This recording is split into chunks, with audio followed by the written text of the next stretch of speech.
नमस्कार दोस्तों, online एसकेएमयू YouTube channel में आप सभी का स्वागत है। और आज के इस वीडियो में बात करने वाले एसकेएमयू यूजी सेमेस्टर 2 जो कि सेशन है आप लोग का 2024 से 28। और जो हम लोग इंग्लिश से जो कि आपका एससी पेपर थे इसके हम लोग ऑब्जेक्टिव क्वेश्चंस कर रहे थे। और ये जो यूनिट 3 का जो है पार्ट 4 रहने वाला है। इसके पहले मैंने जो यूनिट 1 का जो है पार्ट 4 तक, यूनिट 2 का पार्ट 4 तक और यूनिट 3 का जो पार्ट 3 तक डाल दिया था। अगर आपने उन सभी वीडियो को नहीं देखा है तो आप हमारे चैनल से जाके देख सकते हैं, या फिर इसी वीडियो के डिस्क्रिप्शन में आपको प्लेलिस्ट का लिंक मिलेगा, वहाँ से आप फॉलो कर सकते हैं। बाकी जो है ये वीडियो जो हम लोग यूनिट 3 पर ख़त्म करेंगे, बाकी जो यूनिट 4 का अभी जो है पॉसिबल नहीं हो पाएगा, तो उसको मैं जिनका एग्ज़ाम जो है ग्रुप ए और ग्रुप बी का बाद में, तो उनके लिए मैं अलग से शाम तक में वो 4 वीडियो डाल दूंगा यूनिट 4 का। अब बाकी आप लोगों का जिनका एग्ज़ाम है ग्रुप सी वालों का, तो आप लोग जो पीडीएफ से अच्छे से कर लीजिएगा। मैंने पीडीएफ तो टेलीग्राम पे भेज रखा है, तो वहाँ से आप सभी को क्वेश्चन को 1-2 बार देख लीजिएगा। तो चलिए क्वेश्चन है आपका 151, reading comprehension involves identifying supporting dash in a passage.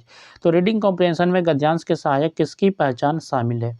Details, covers, bindings, fonts. तो इसका करेक्ट आंसर हो जाएगा ऑप्शन नंबर ए यानी कि डिटेल्स। तो डिटेल्स इसमें जो सपोर्टिंग इन पैसेज ये जो शामिल है, तो ऑप्शन ए इसका करेक्ट आंसर हो जाएगा डिटेल्स।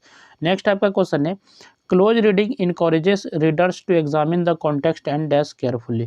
क्लोज रीडिंग पाठकों को संदर्भ और किसका सावधानी पूर्वक परीक्षण करने के लिए प्रेरित करता है? Surface, structure, page number, price. तो इसका करेक्ट आंसर हो जाएगा सरफेस यानी कि सरफेस नहीं स्ट्रक्चर। तो ऑप्शन नंबर बी इसका करेक्ट आंसर हो जाएगा यानी कि संरचना। तो स्ट्रक्चर आपका करेक्ट आंसर होगा। नेक्स्ट आपका क्वेश्चन है, a summary should be written in a dash tone. तो समरी जो किस टोन में लिखा जाना चाहिए, सारांश किस प्रकार के स्वर में लिखा जाना चाहिए? Emotional, neutral, decorative, humorous. तो इसका करेक्ट आंसर हो जाएगा ऑप्शन नंबर बी यानी कि न्यूट्रल। तो न्यूट्रल टोन में जो है समरी को लिखा जाना चाहिए। नेक्स्ट आपका क्वेश्चन है, paraphrasing helps demonstrate proper understanding of the dash text. Paraphrasing मूल किस पाठ की सही समझ को दर्शाता है? Original, printed, coloured, short. तो इसका करेक्ट आंसर हो जाएगा ऑप्शन नंबर है यानी कि ओरिजिनल। तो ओरिजिनल आपका करेक्ट आंसर हो जाएगा। नेक्स्ट आपका क्वेश्चन है, note making is effective for revising before and dash. नोट बनाना किससे पहले पुनरावृत्ति के लिए प्रभावी है? Interview, exam, vacation, festival. तो इसका करेक्ट आंसर हो जाएगा एग्जाम। तो ऑप्शन बी इसका करेक्ट आंसर हो जाएगा। नेक्स्ट आपका क्वेश्चन है, skimming involves reading the introduction and dash of a text. Skimming में पाठ की भूमिका और किसको पढ़ना शामिल होता है? Conclusion, foot note, cover, appendix. तो इसका करेक्ट आंसर हो जाएगा ऑप्शन नंबर यानी कि कंक्लूजन यानी कि निष्कर्ष को पढ़ना जो शामिल करता है। तो ऑप्शन ए इसका करेक्ट आंसर हो जाएगा। नेक्स्ट आपका क्वेश्चन है, close reading helps detect bias and dash in A text. Close reading part में पक्षपात और किसका पता लगाने में मदद करता है? Accuracy, errors, tone, bindings. तो इसका करेक्ट आंसर हो जाएगा ऑप्शन नंबर सी यानी कि टोन। तो टोन का पता लगाने में जो क्लोज रीडिंग हेल्प करता है, तो ऑप्शन सी इसका करेक्ट आंसर हो जाएगा। नेक्स्ट आपका क्वेश्चन है, a good summary excludes unnecessary dash from the original text. एक अच्छा सारांश मूल पाठ के अनावश्यक किसको जो है बाहर रखता है, किसको जो अवॉइड कर देता है? मेन आइडियाज़ को, की पॉइंट को, रिपीटेशन को, या फिर लॉजिक को। तो इसका करेक्ट आंसर हो जाएगा रिपीटेशन को जो है इग्नोर कर देता है यानी कि अननेसेसरी होता है समरी में। तो ऑप्शन सी इसका करेक्ट आंसर हो जाएगा रिपीटेशन। नेक्स्ट आपका क्वेश्चन है, paraphrasing requires careful selection of appropriate dash. Paraphrasing में उपयुक्त किसका सावधानीपूर्वक चयन जो है आवश्यक है? Colours, words, pages, titles. तो इसका करेक्ट आंसर हो जाएगा ऑप्शन नंबर बी यानी कि वर्ड्स। तो वर्ड्स आपका करेक्ट आंसर हो जाएगा। नेक्स्ट आपका क्वेश्चन है, effective note making often uses diagrams and dash for clarity. प्रभावी नोट बनाने में स्पष्टता के लिए आरेख और किसका उपयोग किया जाता है? सिंबल्स, स्टोरीज, पैराग्राफ्स, ऐसे। तो इसका करेक्ट आंसर हो जाएगा ऑप्शन नंबर यानी कि सिंबल्स। तो सिंबल का यूज किया जाता है। नेक्स्ट आपका क्वेश्चन है, reading comprehension requires identifying the author's dash purpose. तो ऑथर्स के किस पर्पज को जो है आइडेंटिफाई करता है रीडिंग कॉम्प्रिहेंशन? रीडिंग कॉम्प्रिहेंशन में लेखक के किस उद्देश्य की पहचान जो आवश्यक है? Hidden, main, printed, visual. तो मैन उद्देश्य यानी कि मैन पर्पज जो इसमें इंपॉर्टेंट। तो ऑप्शन बी इसका करेक्ट आंसर हो जाएगा। नेक्स्ट आपका क्वेश्चन है, close reading emphasize careful analysis of word choice and dash. Close reading शब्द चयन और किसके सावधानीपूर्वक विश्लेषण पर जोर देती है? Tone, page, cover, length. तो इसका करेक्ट आंसर हो जाएगा ऑप्शन नंबर है यानी कि टोन। टोन आपका करेक्ट आंसर होगा। नेक्स्ट आपका क्वेश्चन है, a summary should avoid adding personal dash. तो सारांश में व्यक्तिगत किसे जोड़ने से बचना चाहिए? आइडियाज, ओपिनियंस, फैक्ट्स, या फिर पॉइंट। तो अपना पर्सनल ओपिनियन जो इसमें अवॉइड किया जाता है समरी में। तो ऑप्शन बी इसका करेक्ट आंसर हो जाएगा ओपिनियंस। नेक्स्ट आपका क्वेश्चन है, paraphrasing keeps the meaning but change the dash structure. तो पैराफ्रेजिंग अर्थ को बनाए रखती है लेकिन किस संरचना को बदल देती है? तो ये जो सेंटेंस के स्ट्रक्चर को बदल देती है देती है, तो ऑप्शन बी इसका करेक्ट आंसर हो जाएगा सेंटेंस। तो वाक्य जो बदल देती है पैराफ्रेजिंग, लेकिन जो इसका मीनिंग जो होता है वो सेम ही रहता है ओरिजिनल की तरह, तो ऑप्शन बी इसका करेक्ट आंसर हो जाएगा। नेक्स्ट आपका क्वेश्चन है, note making helps in organizing large amounts of dash efficiently. नोट बनाना बड़ी मात्रा में किसे कुशलतापूर्वक व्यवस्थित करने में मदद करता है? Decoration, information, emotion, colour. तो इसका करेक्ट आंसर हो जाएगा option number B information. Information आपका करेक्ट आंसर हो जाएगा। नेक्स्ट आपका क्वेश्चन है, skimming is useful for getting a general dash of the text. Skimming part के समान किस समझ के लिए उपयोगी है? Idea, page, font, binding. तो इसका करेक्ट आंसर हो जाएगा आइडिया। तो जनरल आइडिया लेने के लिए जो स्कीमिंग इंपॉर्टेंट होता है, यूजफुल होता है, ठीक है, तो ऑप्शन ए इसका करेक्ट आंसर हो जाएगा। नेक्स्ट आपका क्वेश्चन है, close reading helps identify rhetorical dash used by the author. Close reading लेखक द्वारा उपयोग की गई किस तकनीक की पहचान में मदद करता है? Devices, pages, covers, colours. तो इसका करेक्ट आंसर हो जाएगा ऑप्शन नंबर ए यानी कि डिवाइसेस। डिवाइसेस आपका करेक्ट आंसर हो जाएगा। नेक्स्ट आपका क्वेश्चन है, a good summary should be written in a dash manner. तो एक अच्छा सा सारांश यानी कि गुड समरी किस मैनर में लिखा जाना चाहिए? बायस्ड मैनर में, ऑब्जेक्टिव मैनर में, डेकोरेटिव या फिर इमोशनल। तो इसका करेक्ट आंसर हो जाएगा ऑब्जेक्टिव मैनर में यानी कि उद्देश्य के मैनर में लिखा जाना चाहिए, तो ऑप्शन बी इसका करेक्ट आंसर हो जाएगा। नेक्स्ट आपका क्वेश्चन है, पैराफ्रेजिंग स्ट्रेंथ्स ए लर्नर्स एकेडमिक डैश। पैराफ्रेजिंग शिक्षार्थी को शैक्षणिक किससे को मजबूत करती है? Decoration, writing, drawing, singing. तो इसका करेक्ट आंसर हो जाएगा ऑप्शन नंबर बी यानी कि राइटिंग। तो राइटिंग के स्किल को जो इंप्रूव करती है, तो ऑप्शन बी इसका करेक्ट आंसर हो जाएगा। नेक्स्ट आपका क्वेश्चन है, effective note making often uses short phrases instead of long dash. तो प्रभावी नोट बनाने में लंबे किसके बजाय छोटे वाक्यांशों का उपयोग किया जाता है? टाइटल्स, सेंटेंसेस, कवर्स या फिर पैराग्राफ। तो इसका करेक्ट आंसर हो जाएगा ऑप्शन नंबर बी यानी कि सेंटेंसेस। नेक्स्ट आपका क्वेश्चन है, reading comprehension requires understanding implied and dash meanings. Reading comprehension में निहित और किस अर्थ की समझ जो है आवश्यक है? Literal, printed, decorative, visual. तो इसका करेक्ट आंसर जो ऑप्शन नंबर है यानी कि लिटरल। तो इसकी जो समझ होना जरूरी, तो ऑप्शन ए इसका करेक्ट आंसर हो जाएगा। नेक्स्ट आपका क्वेश्चन है, close reading involves examining the text line by dash. Close reading में पाठ को पंक्ति दर पंक्ति किस प्रकार पढ़ा जाता है? Guess, line, title, page. तो इसे जो लाइन बाय लाइन पढ़ा जाता है, तो ऑप्शन बी इसका करेक्ट आंसर हो जाएगा। तो क्लोज रीडिंग का जो है लाइन बाय लाइन पढ़ा जाता है, ठीक है। नेक्स्ट आपका क्वेश्चन है, a summary must capture the essence of the dash text. तो सारांश को मूल पाठ किस प्रकार का सार पकड़ना चाहिए? Decorative, short, original, personal. तो ओरिजिनल सार पकड़ना चाहिए, तो ऑप्शन सी इसका करेक्ट आंसर हो जाएगा ओरिजिनल। नेक्स्ट आपका क्वेश्चन है, paraphrasing helps avoid copying the author's exact dash. Paraphrasing लेखक के सटीक किसकी नकल करने से बचाती है? Meaning, word, theme, structure. तो इसका करेक्ट आंसर हो जाएगा वर्ड। तो वर्ड जो इसमें कॉपी नहीं किया था, जब आप पैराफ्रेज करेंगे तो उसमें डिफरेंट वर्ड का इस्तेमाल किया जाता है, यानी कि इसमें सिनोनियम का इस्तेमाल किया जाता है, तो ऑप्शन बी इसका करेक्ट आंसर हो जाएगा वर्ड्स। नेक्स्ट आपका क्वेश्चन है, note making improves memory through active dash.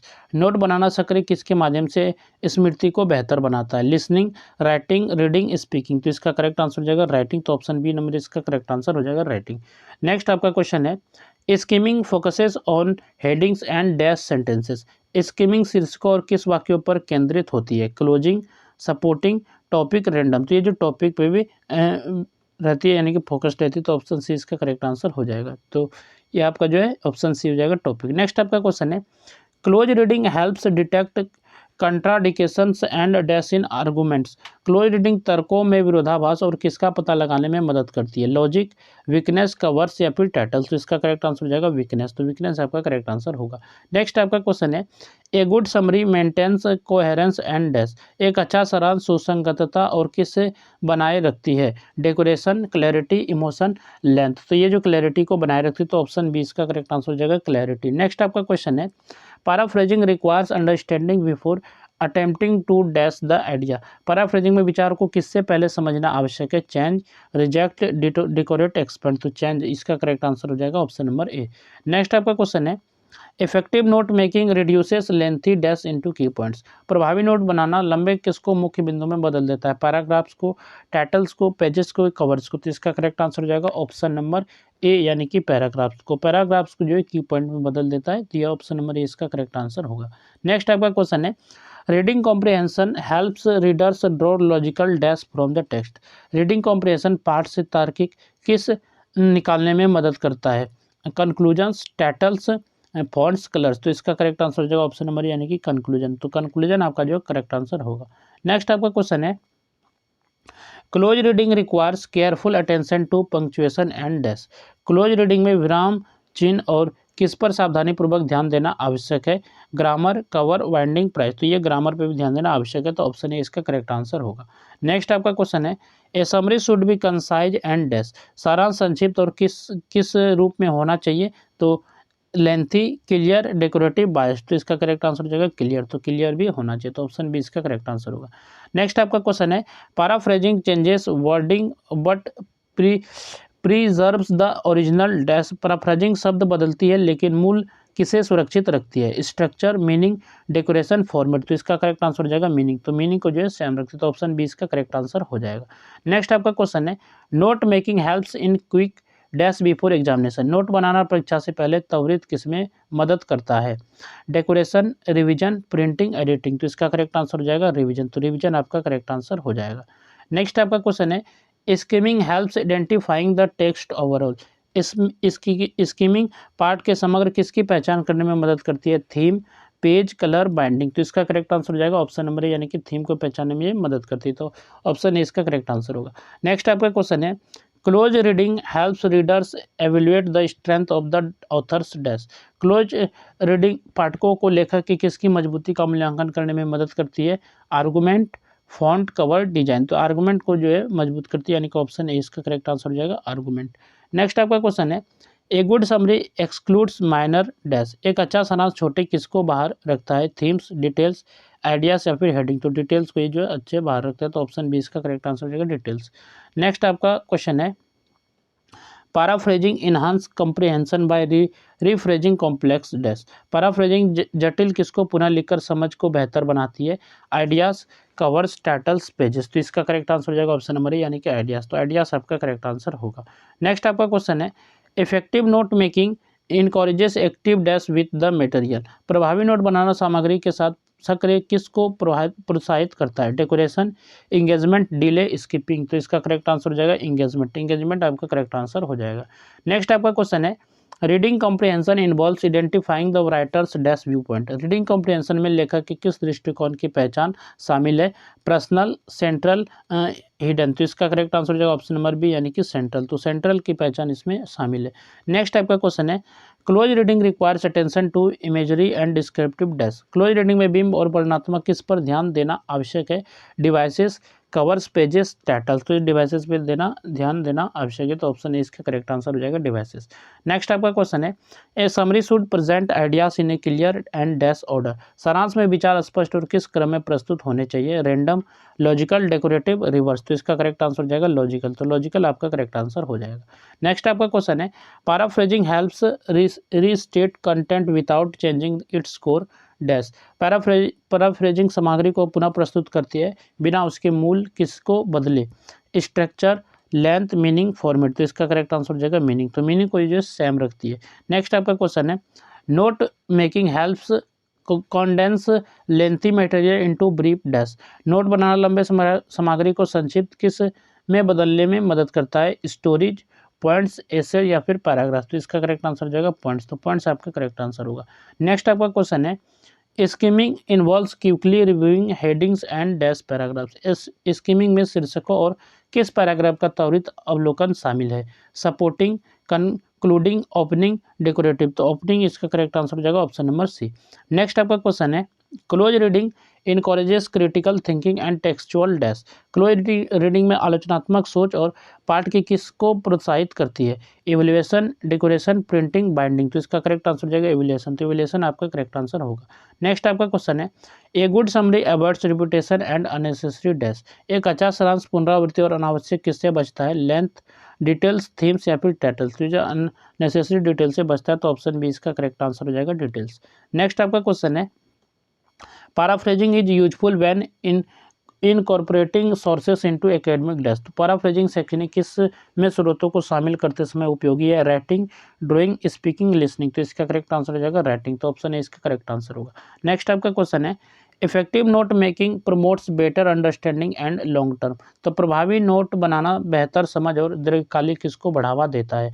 Decoration, printing retention delay, तो ये जो रिटेंशन को यानी कि ऑप्शन सी इसका करेक्ट आंसर हो जाएगा। और यहाँ तक जो हम लोगों ने जो यूनिट 3 का जो पार्ट 4 भी कंप्लीट कर लिया, एसी पेपर 2 जो आपका इंग्लिश है, जो कि एसकेएमयू वाले सिलेबस है, तो वही चीज़ें मैंने यहाँ पर इसमें इंग्लिश का आपको एमसीक्यू कराया।